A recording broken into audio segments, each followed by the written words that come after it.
Hey guys, what's up? Welcome back here to today's edition of Intuitive Angling. Really appreciate you guys checking out today's video and spending some time with me because I got a really good tip for y'all today. I'm going to show you guys the exact correct way to rig a shaky head worm. A lot of people think they know how to rig one right, but they don't. The way that I'm going to show you is going to allow you to land a lot more bites that you get on it and also get more bites in the process just simply by this rigging technique we're going to go over. Also, before we get started, guys, I just wanted to thank everybody that's taken time to hit that subscribe button here to Intuitive Angling.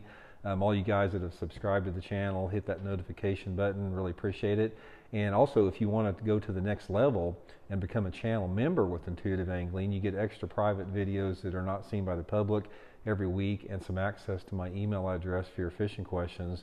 Just go to my YouTube homepage and click the join button for information there. So really appreciate that. Okay, I'm going to show you guys exactly what you need to do as far as rigging this thing up. I have my glasses out. Oh, there. I have my glasses here somewhere. I can't hardly do any tackle work without these dang reading glasses anymore. So first of all, I'm going to show you the incorrect way to rig a shaky head. Now, first of all, before we get into it, guys, I just want to let you know, if you're looking for the best shaky head, guys, this right here is the best shaky head on the market. This is the Gamakatsu tricky head. It's got an O'Shaughnessy style bend on it. It's got a great little tin keeper. This head right here comes through cover grade and it hooks the fish really good.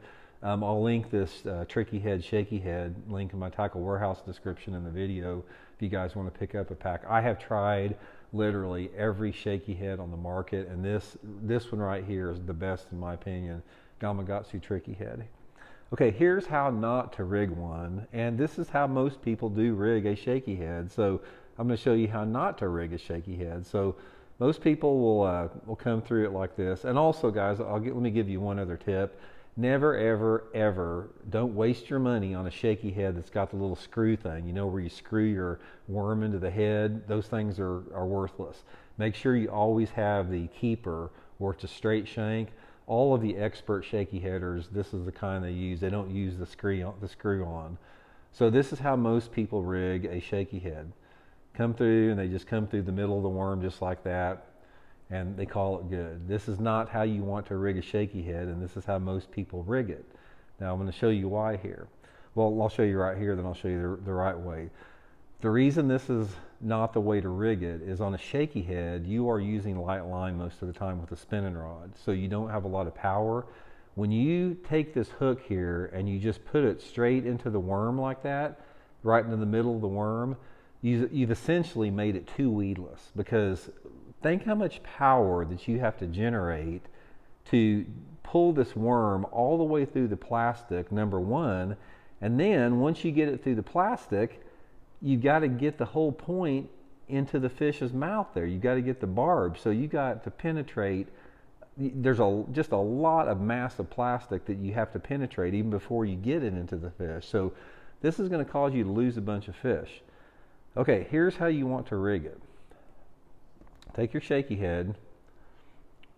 And also another thing about it, I use the Zoom trick worm most all the time. I'll usually come in the flat side to make it look more natural.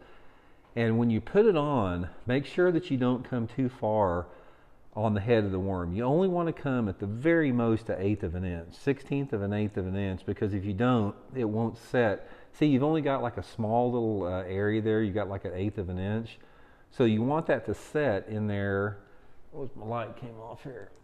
You want that to set where your barb will actually catch it there, where it's secured in there.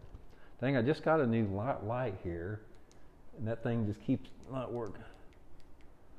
There it goes, I'm supposed to stay on. So, got it like that. Okay, the next thing you want to do is come through the worm on the bottom, bunch it up a little bit, and then come all the way through the worm, like that, where it's on the back side, and then you want to go back and forth with it, make a channel there. Now this channel is really critical, because when you make a channel like that for it, this is going to allow your hook penetration to be 10 times easier. So just go back and forth on it like that for a while.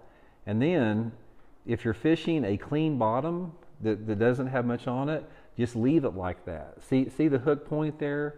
The hook point's actually sticking out. If you're on a clean bottom, like a gravelly bottom or even a rocky bottom, where there's not much brush, you're not going to lose, you're not going to get hung up hardly ever like that. And since the hook point is already out, you got almost an instant penetration with that. This is how I like to fish my shaky head almost all the time. Now, if it is a little bit snaggy, or if I got some brush, what I'll do is I'll simply take that point and just barely put that point back in the top of the worm there. Now, see, it's already penetrated, and the barb of the hook is already out of the worm, but you just got a little bit in there, you know, just to keep it from getting hung up on the brush or something.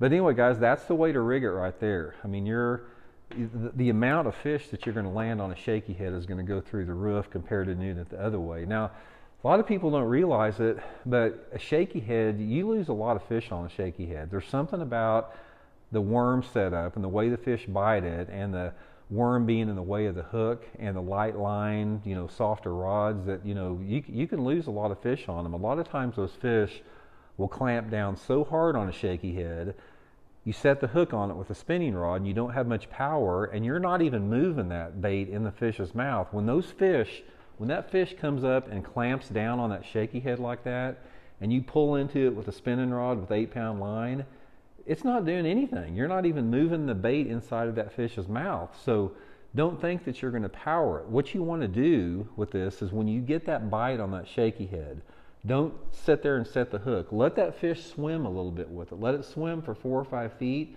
and then just start reeling like that. And what's going to happen is that fish feels the pressure and the resistance. It's going to start pulling the other way, and as long as you keep reeling, you're going to keep forcing that hook a little bit further and further in that fish's mouth. That fish is going to try to open its mouth, and since you've got the pressure on it, it's just going to keep, you know, working its way into the jaw of the fish.